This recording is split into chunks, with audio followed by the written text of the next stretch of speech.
નમસ્તે દર્શક મિત્રો, આજે આપણી સાથે એક એવા મહાનુભાવ જોડાયા છે જે 80+ એટલે કે 80 વર્ષથી ઉંમરે પણ એથી વધારે ઉંમરે પણ એકદમ યુવાનને પણ શરમાવે એવી સ્ફૂર્તિથી કામ કરી રહ્યા છે.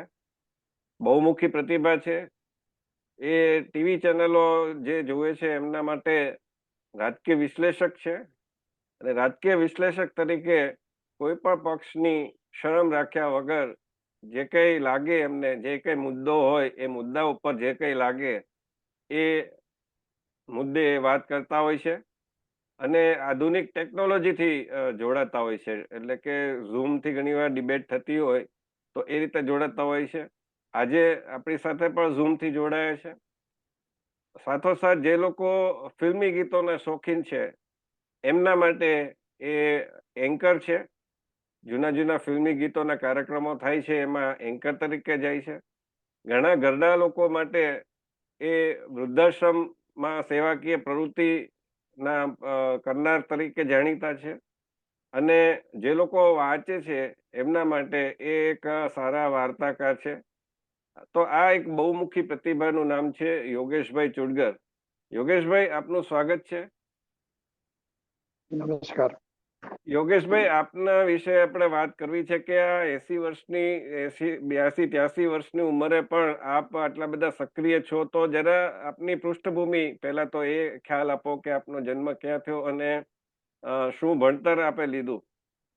1941માં મારો જન્મ થયો, એટલે મને એ વાતનું ગૌરવ છે કે આઝાદી પહેલા મારો જન્મ થયો હતો, એટલે પ્રી ઇન્ડિપેન્ડન્સ. અને એ વખતે મારી ઉંમર ભલે નાની હતી પણ મારા પિતાજી એ પણ આઝાદીની ચળવળમાં જોડાયા હતા. એમની રીત મહાત્મા ગાંધી કરતા જુદી હતી. એ પોતે કેમિકલ એન્જિનિયર હોવાથી બોમ્બ બનાવતા હતા અને રેલવેના પાટા ઉખાડવા માટે બોમ્બ બનાવે અને એમાં એમની ધરપકડ થયેલી અને નડિયાદ જેલમાં એમને પૂર્યા. ત્યારે નડિયાદના જેલરે એમને પૂછ્યું કે અલા ભાઈ, તું શું કરવા માંગે છે? કે ભાઈ, અમે તો બોમ્બ તોડીને અંગ્રેજોને નીકાળવા માંગીએ છીએ. ત્યારે જેલરે કીધું, અરે આ તો આપણો માણસ છે. હાજી. એમનું નામ શું? એટલે ઓછોભાઈ ચુડગર. અચ્છા. એટલે જેલરે કીધું આ તો આપણો માણસ છે. એટલે એમણે કીધું તું પાછલા દરવાજેથી ભાગી જા ને હવે તારે ઘેર ના જઈશ. એટલે એ રીતે જેલમાંથી એ વખતે પણ તમે જુઓ કે આઝાદીની ચળવળમાં સરકારી નોકરી કરતા માણસો પણ આઝાદીની ચળવળ માટે કેવી લાગણી ધરાવતા હતા. મારા દાદી એ વખતે ગાંધીજીની મુવમેન્ટમાં જોડાયેલા અને દારૂના પીઠા આગળ દેખાવ કરવા માટે મારા દાદી જતા હતા. એટલે આ રીતે અમારા ઘરમાં આઝાદી અને ગાંધીજી માટેનો એક ભાવ હતો. અને 1947માં જયારે અમદાવાદમાં જ રહેતો હતો, Born and brought up in Ahmedabad. અને અમારી જ્ઞાતિ આમ તો વૈષ્ણવ વણિક, પરંતુ અમારા ઘરમાં રાજ સેવા હતી અને ઠાકોરજીની ખૂબ સરસ સેવા થાય. ઘરમાં કૂવો હતો, કૂવાનું પાણી કાઢીને નાહવાનું વગેરે વગેરે તો અમારા દાદી કરતા હતા અને એ સંસ્કાર અમારામાં આજે પણ ઉતર્યા છે. એટલે એ રીતે 1947માં જયારે આઝાદી મળી ત્યારે અમારા ઘરમાં એટલો બધા આનંદનું વાતાવરણ હતું, કારણ કે મારા પપ્પાએ અને મારા દાદીએ બંને પોતે કંઈક ને કંઈક યોગદાન આપ્યું હતું. આઝાદી લાવવામાં એમનું યોગદાન હતું કે નહીં એ ખબર નથી, પણ એમને આ ચળવળમાં ભાગ લીધો હતો અને જે એમનો હેતુ હતો એ સર થયો, એનો આનંદ અમારા ઘરમાં ખૂબ હતો. અને એ વખતે હું નાનો એટલે 6 વર્ષનો હતો ત્યારે મારા પપ્પા મને ખભે બેસાડીને અમદાવાદમાં જે કંઈ ઉત્સવો થતા હતા એમાં મને લઈ જતા. એટલે એ વાતનો મને ગૌરવ છે કે આ ભારતની આઝાદી લાવવામાં અમારા કુટુંબનો કંઈક ફાળો હતો. ત્યાર પછી એ સંસ્કાર મારામાં આવ્યા એવી રીતે કે 1956-58માં મહાગુજરાત આંદોલન શરૂ થયું. દ્વિભાષી મુંબઈ રાજ્યમાંથી ગુજરાતને છૂટું પાડવા ઇન્દુ ચાચાની આગેવાની હેઠળ મહાગુજરાત આંદોલન થયું અને એમાં ઇન્દુલાલ યાજ્ઞિકની સાથે. ત્યારે સત્યાગ્રહમાં મેં ભાગ લીધેલો અને મને 3 મહિનાની જેલની સજા થયેલી. હવે સત્યાગ્રહી તરીકે જેલની સજા થાય એટલે ત્યાં તો VIP તરીકે જ રહેવાનું હોય. પણ એ વખતે હું તો હજુ કોલેજમાં ભણતો હતો, એટલે એ વખતે ત્યાં જેલરે કીધું, અલ્યા ભાઈ તું કેમ આવ્યો છું, હજુ તો મૂછનો દોરોય ફૂટ્યો નથી તને. એટલે મેં જોરથી બૂમ પાડી કે અમારે મહા ગુજરાત જોઈએ, મહા ગુજરાત જિંદાબાદ. એટલે જેલરે મને કીધું એક કામ કર, તું ક્યાં ભણે છે? મેં કીધું સેન્ટ ઝેવિયર્સ કોલેજમાં ભણું છું. તો કે તારે દર રવિવારે સાંજે જતા રહેવાનું અને શનિવારે આવી જવાનું, અને તું તારી કોલેજ એટેન્ડ કર અને ભણ. આ જાતના જેલરો એ વખતે પણ હતા, એ એક આજે નોંધવા જેવી હકીકત છે. અને એ રીતે હું 3 મહિના અથવા તો જે કંઈ ગાળા દરમિયાન જેલમાં રહ્યો, ત્યારે ઇન્દુ ચાચાથી માંડીને પ્રબોધ રાવલ, હરિહર ખંભોળજા અને એવા કેટલા મહાનુભાવો સાથે રહેવાનું મળ્યું, એમની સાથે વાતો કરવાનું મળ્યું.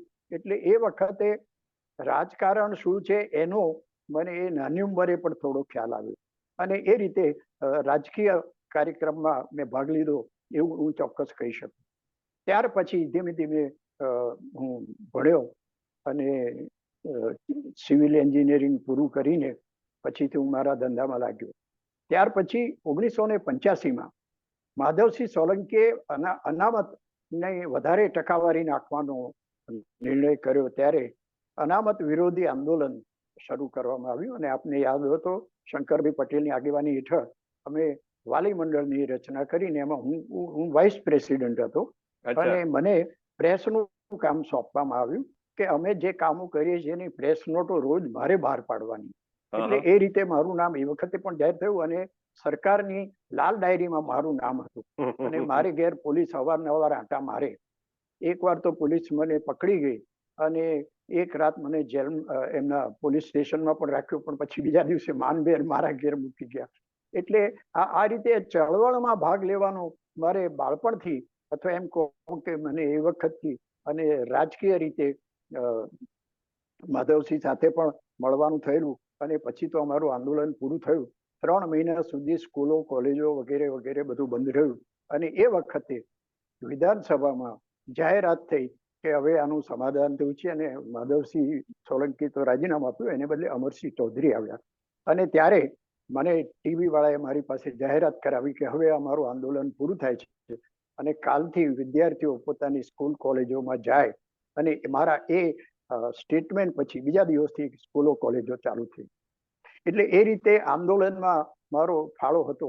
પણ દુઃખ સાથે કહેવું પડે કે એ આંદોલન પછી એ અનામતની ટકાવારી ઘટવાને બદલે એ તો વધી, અને અમારું આટલું આંદોલન ચાલ્યા પછી પરિણામ કોઈ ના આવ્યું. એટલે એ વાતનો મને અફસોસ છે. પરંતુ ત્યાર પછી હું રાજકીય રીતે તો સંકળાયેલો રહ્યો, મારા ધંધા સાથે કામ કરતો રહ્યો, અને મારો દીકરો અને દીકરીને ભણાવવામાં પૂરતું ધ્યાન આપ્યું. અને 14 વર્ષની ઉંમરે RSSમાં હું જોડાયેલો. ત્યારથી માંડીને પછી ભારતીય જનતા પાર્ટીમાં એ વખતે સરખેજ વોર્ડ હતો, એટલે તાલુકો હતો, અને એ તાલુકાના ભારતીય જનતા પાર્ટીના મહામંત્રી તરીકે 6 વર્ષ મેં કામ કર્યું. માનનીય નરેન્દ્રભાઈ, આનંદીબેન, શંકરસિંહ વગેરે વગેરે જોડે મારે કામ કરવાનો લાવો મળ્યો હતો. પરંતુ રાજકારણમાં મારા ભાગ લેવાને કારણે મારા ધંધા ઉપર ખાસી અસર થતી હતી. એટલે અમારા કુટુંબના દબાણને કારણે મેં રાજકારણ પછી છોડી દીધું. પણ ત્યાર પછી ધીમે ધીમે રાજકારણમાં આવે છે, એના તો રાતોરાત બધાના ભાગ્ય પલટાઈ જાય છે. બધા સાયકલમાંથી કારમાં આવતા થઈ જાય છે. ના ના, મારી સાથે એ વખતે એક ભાઈ હતા, મારે નામ નથી દેવું, એ મારા સ્કૂટર ઉપર પાછળ બેસીને એક ડબલું લઈને અમે દિવાલ પર ચિત્ર કરતા હતા કે બાબરી તો એક ઝાંકી હે, અબ મથુરા કાશી બાકી હે, એવું દિવાલ ઉપર ચિતરતા હતા. અયોધ્યા તો ઝાંકી હે.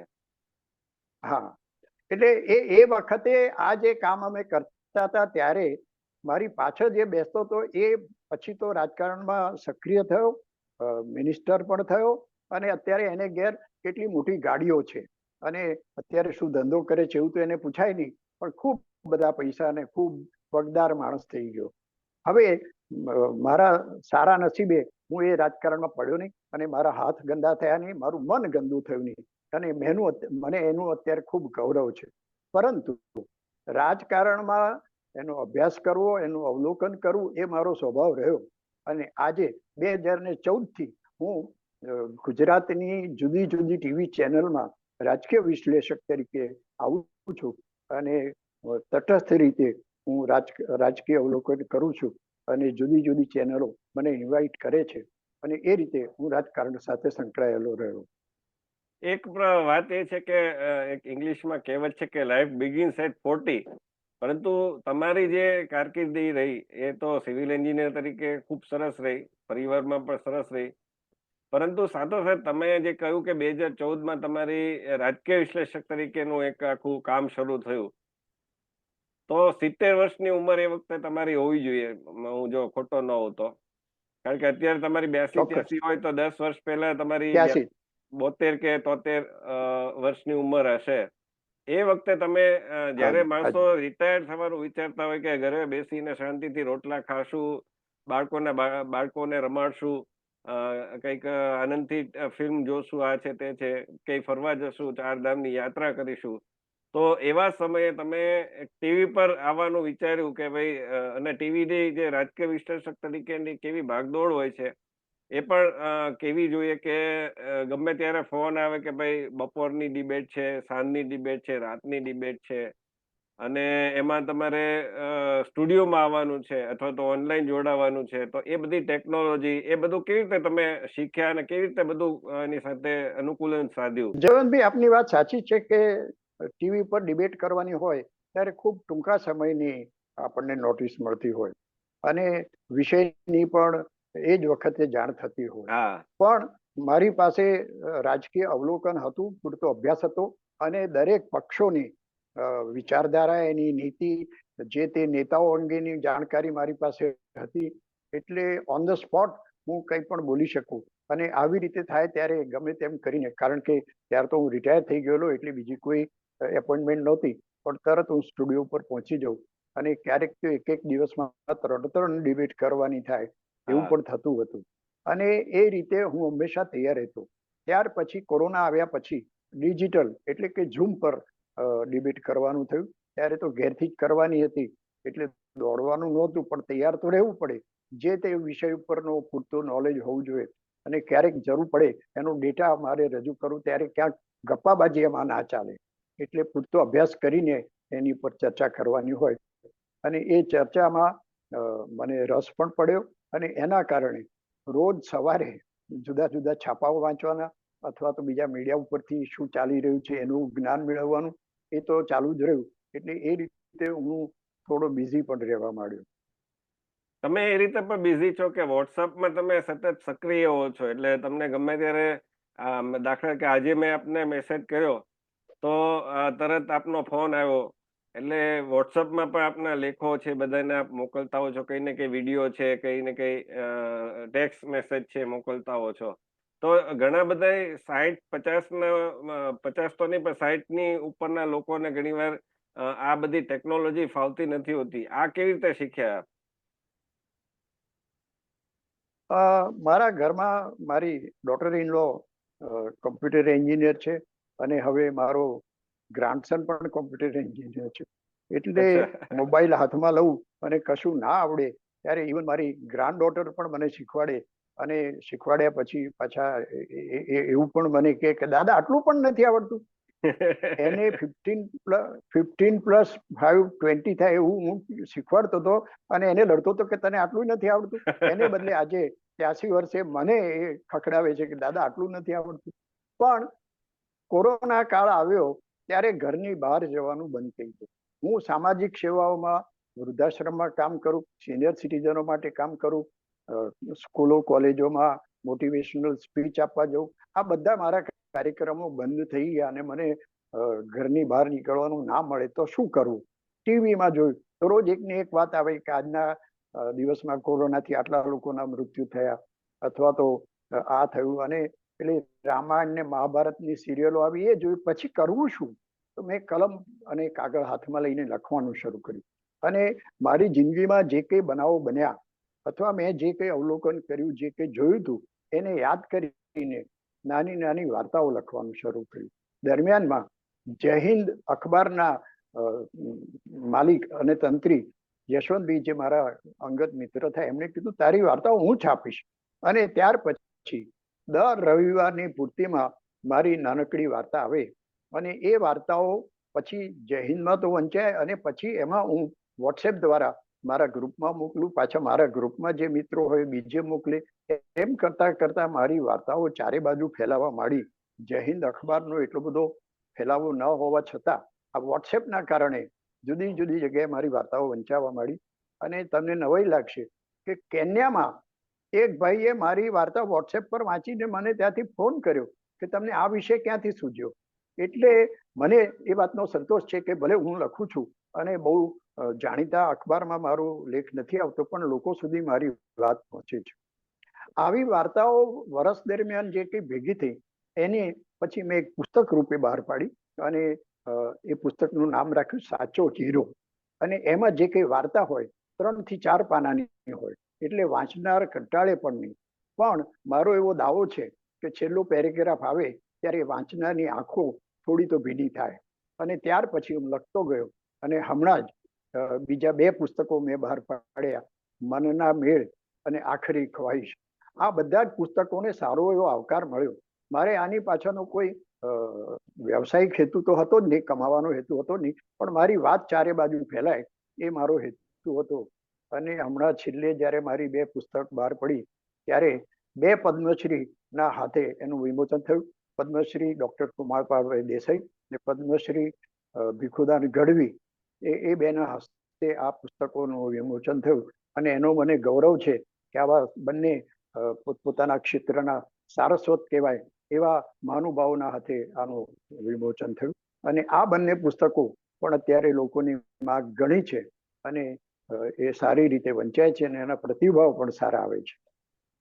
તમે સ્કૂલમાં પણ ટ્રસ્ટી તરીકે રહ્યા છો, સાથોસાથ વૃદ્ધાશ્રમમાં સેવાઓ આપો છો, સાથે ગીતોનું એન્કરિંગ કરો છો. તો આ બધું એક સાથે કેવી રીતે? કારણ કે તમારું જે રસનો વિષય, વ્યવસાયનો વિષય તો સિવિલ એન્જિનિયરિંગ હતું. આ બધું કડિયા દાળિયામાંથી તમે ક્યારે ગીત સંગીત ને આ બધા લખવામાં ને બધામાં પહોંચી ગયા? મને ઘણા મારા મિત્રો કે છે ઈંટો ને રોડા જોડે કામ કરનારો તું વળી લેખક કે સાહિત્યકાર ક્યારે બન્યો? અને હું મારી જાતને કોઈ લેખક કે સાહિત્યકાર તો ગણતો જ નથી, પણ મારા મનમાં જે વિચારો આવે એ હું કાગળ પેન્સિલ લઈને ઉતારું. પરંતુ અમે નાના હતા ત્યારે અમારી એવી આર્થિક સ્થિતિ નહોતી અથવા મારા પપ્પા એટલા કડક હતા કે અમને ફિલ્મો જોવાનો ચાન્સ મળતો નહીં. પણ જ્યારે હું જાતે કમાતો થયો ત્યાર પછી મેં ફિલ્મો જોવાનું શરૂ કર્યું. અને રેડિયો ઉપર એ વખતે બીજા તો સાધનો હતા નહીં, રેડિયો ઉપર ફિલ્મી ગીતોનો 1-1.5 કલાકનો કાર્યક્રમ આવે અને રેડિયો સિલોન આવે, એમાં સાંભળીને બધા ગીતો સાંભળ્યા. અને આજે એવા જૂના 1950 થી માંડીને 1980-90 સુધીના ગીતો એનો મારો સારો અભ્યાસ થયો. અને એ ગીતો પાછળની જે વાતો છે એનો મારી પાસે સારો એવો ડેટા ભેગો થયો. અને એના કારણે અત્યારે જૂની ફિલ્મના ગીતોની અમદાવાદમાં 7 જેટલી ક્લબો ચાલે છે અને એ ક્લબોમાં મને એન્કર તરીકે બોલાવે. હવે મારી મુશ્કેલી એ કે હું બહુ સારું હિન્દી બોલી ના શકું, એટલે મારે કહેવું પડે કે હું ગુજરાતીમાં જ બોલીશ. ત્યારે બધા જ એમ કહે છે કે we are Born and brought up in Gujarat, એટલે અમને ગુજરાતી આવડે છે, તમે ગુજરાતીમાં બોલો. અને આ રીતે એન્કર તરીકેની મારી કારકિર્દી શરૂ થઈ અને જુદા જુદા કાર્યક્રમોમાં મેં એન્કરિંગ કર્યું.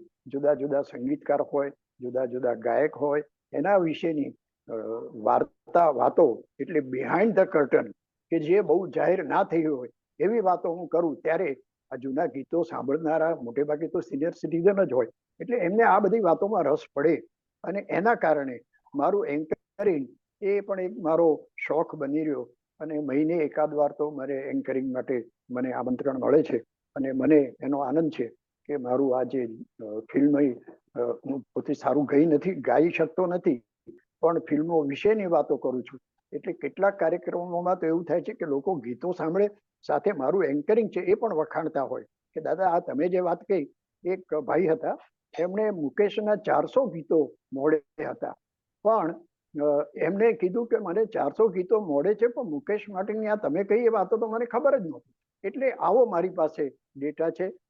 ખજાનો શબ્દો તો નહીં વાપરું, પણ આવી બધી વાતો જે જૂની ફિલ્મના ગીતો જેને ગોલ્ડન પીરિયડ કહેવાય અથવા ગોલ્ડન એરા કહેવાય એ વખતના ગોલ્ડન ગીતો માટેની વાતો હું કરું, એમાં મારું એન્કરિંગ માટે મને સારો એવી તક મળે છે. હમણાં એક તમારી તસવીર છે, છબી એક વાયરલ થઈ હતી દિલીપ કુમાર સાથેની. એ એક ઘટના શું હતી દિલીપ કુમાર સાથે સ્ટેજ ઉપર તમે હતા કઈ? 1976માં તમને યાદ હોય તો એ વખતે ઇમરજન્સી હતી અને એ વખતે વીસી શુક્લ માહિતી ખાતાના પ્રધાન વિદ્યાચરણ હતા શુક્લ. અને કઈ ફિલ્મ વિદ્યાચરણ શુક્લ અને ઇન્દિરાજીના રાઈટ હેન્ડ જેવા હતા. કઈ ફિલ્મને સેન્સરમાં પાસ કરવું ના કરવું એ એમના હાથમાં હતું. એટલે એમના એક નજીકના મિત્ર મારફતે અમે વિદ્યાચરણ શુક્લે દિલીપ કુમારને કીધું કે ભાઈ તું અમદાવાદના આ કાર્યક્રમમાં જાય તો તારી ફિલ્મને સેન્સર સર્ટિફિકેટ મળશે. એટલે અમને આ ચાન્સ મળ્યો. તો અમે લોકો મુંબઈ, કારણ કે એ કાર્યક્રમ તો હું ગોઠવું, પણ પોલીસ કમિશનરની એવી સૂચના હતી કે જે તે કલાકારને બોલાવો એની રિટર્ન પરમિશન જોઈએ કે ભાઈ એ કાર્યક્રમમાં આવશે, જોઈએ ના આવે તો ધમાલ થઈ જાય. એટલે અમે મુંબઈ ગયા દિલીપ કુમારને ઘેર. ત્યારે દિલીપ કુમાર તો પોતાને ઘેર રહેતા નહોતા, પણ સાયરા બાનુના મધર નસીમ બાનુ એમને ઘેર દિલીપ કુમાર રહેતા હતા. અમે ત્યાં ગયા એટલે દિલીપ કુમારને વાત કરી કે ભાઈ આવું કાગળ જોઈએ છે. એટલે દિલીપ કુમાર કે આપ બેઠી અભી मेरा टाइपिस्ट आएगा, मैं तैयार करवाता हूँ. ત્યાં સુધીમાં તો સાયરા બાનુ આવ્યા. अरे आप लोग अहमदाबाद से आए हो और बहुत बहुत धन्यवाद, आप बैठिए, एक काम कीजिए आप हमारे साथ खाना खाइए. तो मैं दौड़ दापड़ કરીને કહ્યું કે हम लोग वेजिटेरियन खाइए. अरे हमको आपको वेजिटेरियन इतना अच्छा खिलाएंगे आप याद रखेंगे. દિલીપ કુમાર સાયરા બાનુ સાથે અને મારા બે મિત્રો સાથે અમે લોકો એ વખતે લંચ લીધું અને બહુ યાદગાર પ્રસંગ રહ્યો. ત્યાર પછી દિલીપ કુમાર અમદાવાદ આવ્યા અને સીએન વિદ્યાલયમાં બહાર ઓપન એર થિયેટર છે ત્યાં અમરીશ પરીખ એ વખતે જાણીતા હતા, એમનો વિસરાતા સુર કાર્યક્રમ કર્યો અને દિલીપ કુમાર એમાં ચીફ ગેસ્ટ તરીકે હાજર રહ્યા. દિલીપ કુમાર સાયરા બાનુ બંને. અને એમની સાથે દિલીપ કુમાર આવ્યા એટલે હું એમને સવાલો પૂછું, એ જવાબ આપે, એવો જે કાર્યક્રમ થયો એ લોકોને ખૂબ રસ પડ્યો, મને પણ રસ પડ્યો. અને દિલીપ કુમાર કે જેની ફિલ્મો જોવા માટે બ્લેકમાં ટિકિટ લેતા હતા એની સાથે આવો ડાયલોગ કરવા મળ્યો એ મારા જીવનનો એક લાવો હતો અને એ કાર્યક્રમ બહુ જ સફળ થયો. એ તસવીર આપે જોઈ. બીજા કોના કોના સાથે તમારે મળવાનું થયેલું? કોની સાથે મળવાનું? હું આવા મહાનુભાવોની વાત કરું તો ઘણા બધાની જોડે મળવાનું થયું હતું. એમાં મારે બે કલાકારોની વાત કરવી છે. 1971-72માં જ્યારે બાંગ્લાદેશ માટેની વોર થઈ ત્યાર પછી આપણા અમદાવાદમાં જે સૈનિક કેમ્પસ છે એમાં અમે ગયા અને એમના કેપ્ટનને મળ્યા કે અમારે તમને કંઈક મદદ કરવી છે આ સૈનિકો માટે. ત્યારે અમે કીધું અમે ધાબળા આપીએ. તો એમને કીધું એ તો સરકાર અમને જોઈએ એટલા આપે છે. અમે કીધું અમે ફ્રૂટ્સ વેચીએ. કે તમે ફ્રૂટ આપો એમાં ઝેર નહીં હોય એની શું ખાતરી? તો પછી અમે કીધું અમે કરીએ શું? ત્યારે એણે મને કીધું કે જો અહીંયા 220 એવા ઘાયલ સૈનિકો છે કે જેમના હાથ યા પગ કપાઈ ગયા છે ને અત્યારે સારવાર હેઠળ છે. એટલે અમને એ હોસ્પિટલમાં લઈ ગયા.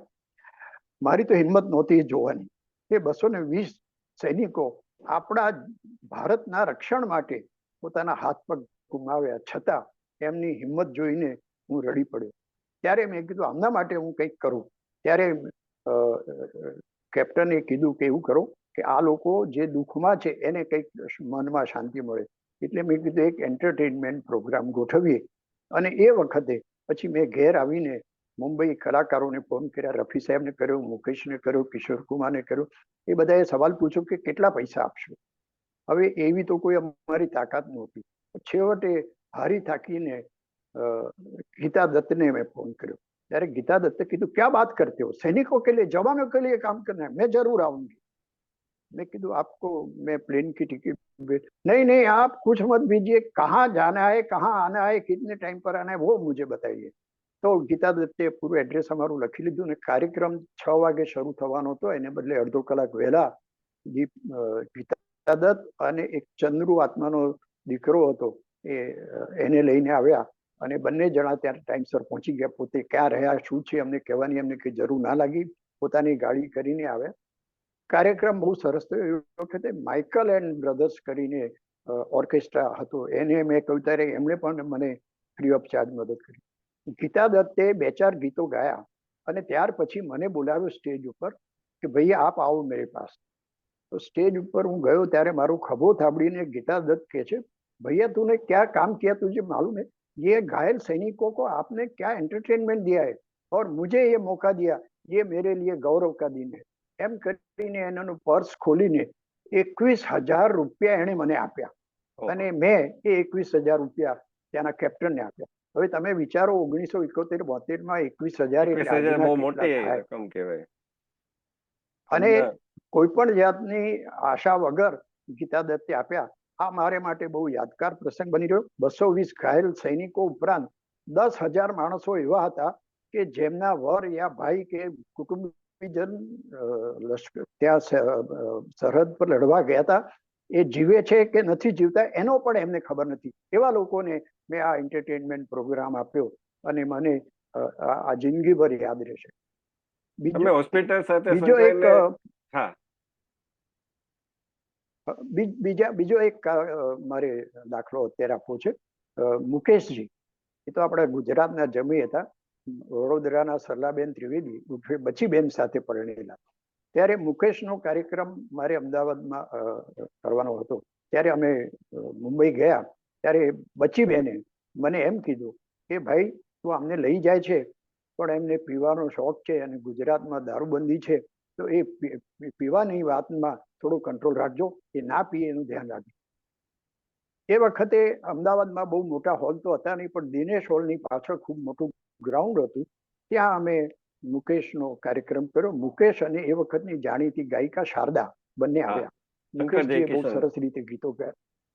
શંકરજી કિશનવાડી 3-4 ગીતો મુકેશજીએ બહુ સરસ રીતે ગાયા. પછી એ એકાએક પાછળ ગ્રીન રૂમમાં જતા રહ્યા અને ત્યાં ખુરશી ઉપર બેસી રહ્યા. અને પછી 2 વાર બોલાવા ગયો પણ એ આવે જ નહીં. શારદા પાસે મારે કેટલા ગીતો ગવડાવવા? અથવા તો એ વખતે એક જોની લીવર કરીને હતો, એની કોમેડી વાતો કરી. જોની વોકર નહીં, જોની વોકર ની જોની લીવર તો પછી લીવર એ વખતે નહોતા. જોની વિસ્કી કે બીજું કઈક નામ છે, એવું કઈક નામ હતું. પણ એની પાસે હું કોમેડી કેટલી કરાવું. પછી મુકેશજીને મેં પૂછ્યું કે યાર પીએ બિના મુझे કોઈ મૂડ નહીં आता है. હવે હું તો પીવું નહીં, પણ બીજા કોણ પીએ છે એ મને ખબર નહીં. પણ ગમે ત્યાંથી દોડીને એકાદ બાટલીની વ્યવસ્થા કરી. મુકેશજીએ 2-4 સીપ લીધા અને ગાયું છે નોન સ્ટોપ. વચ્ચે કોઈ કોમેન્ટ્રી નહીં, કયું ગીત આવે છે કયું નહીં, એવી રીતે સરસ ગાયું. અને ત્યાર પછી કાર્યક્રમ પૂરો થયો. અને એ વખતે આપને યાદ હોય તો ટાઉન હોલમાં હેવમોર રેસ્ટોરન્ટ હતું. રાત્રે 1 વાગે અમે ત્યાં જમવા ગયા. ત્યારે મુકેશ મારો ખભો થાબડીને કહે છે કે ભાઈ तूने तो मेरा नाक रख लिया और पूरे अहमदाबाद का नाम रख दिया, नहीं तो आज क्या होने वाला था मुझे मालूम. એટલે મુકેશ સાથે પણ આવી રીતે અંગત રીતે સંબંધ થયેલો અને એ પણ હજુ આજે યાદ છે. આવા મોટા મોટા કલાકારો બધા ઘણા હતા અને એની વાતો કરું તો ઘણો ટાઈમ જાય. આપની વૃદ્ધાશ્રમમાં અને આ જે હોસ્પિટલ સાથે કૃષ્ણા શેલ્બીના બધા સાથે સંકળાઈને આપ જે પ્રવૃત્તિ કરો છો એની પણ આપણી પાસે સમય ઓછો છે, 3 મિનિટ છે, તો એમાં એ પણ જણાવો હતો. કૃષ્ણા શેલ્બી હોસ્પિટલ ડોક્ટર વિક્રમ શાહ એના ઓનર છે, મેનેજિંગ ડિરેક્ટર, અને મારા મિત્ર થાય. એટલે એમણે મને બોપલમાં આવેલી કૃષ્ણા શેલ્બી હોસ્પિટલમાં જે કોઈ કામગીરી કરવી હોય, સેવાકીય પ્રવૃત્તિ કરવી હોય, એની છૂટ આપી. એટલે હું બોપલ વિસ્તારના 40-50 લોકો ભેગા થાય અને એમને કૃષ્ણા હોસ્પિટલમાં લઈ જાઉં.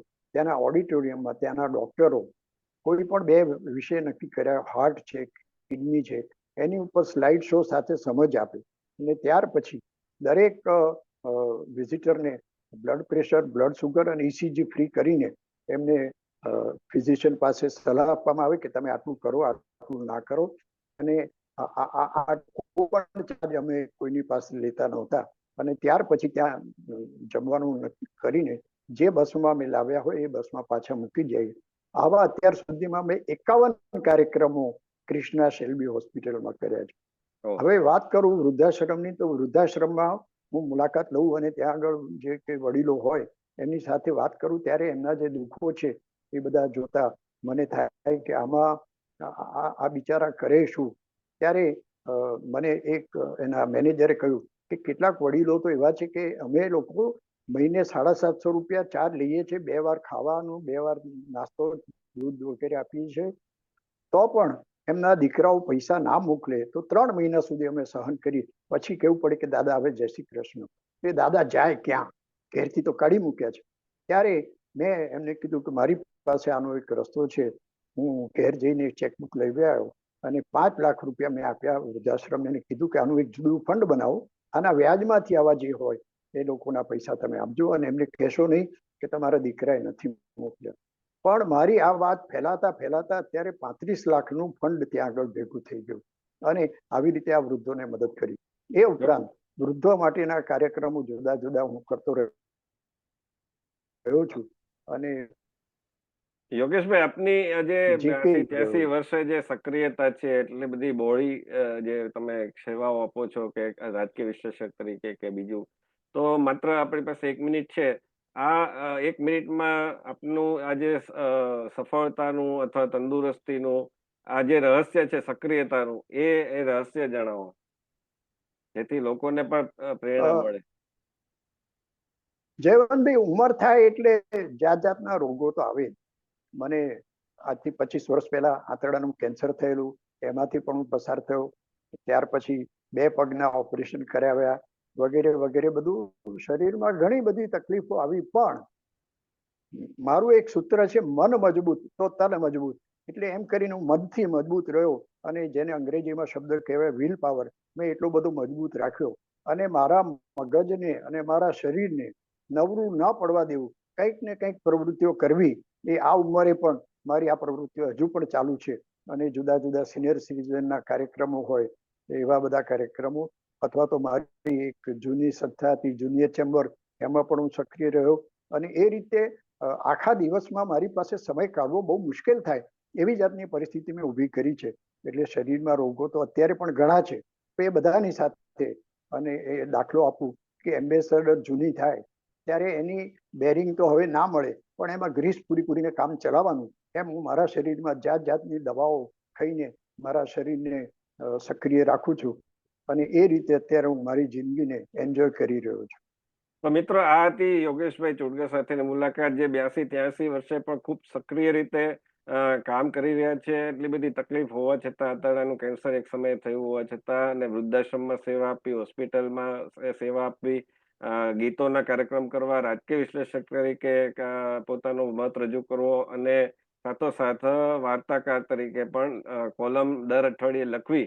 તો આ એક બહુ પ્રેરણાદાયક વસ્તુ છે કે તમારી ઉંમર થાય તો માત્ર જુદા સમયમાં ખોવાઈ જવાને બદલે તમે કંઈ ને કંઈ પ્રવૃત્તિ કરતા રહેશો તો તમારું શરીર પણ સારું રહેશે અને તમે સમાજને એક ઉપયોગી પ્રદાન પણ કરી શકશો. તો આ સાથે આપને આ મુલાકાત કેવી લાગી? આપ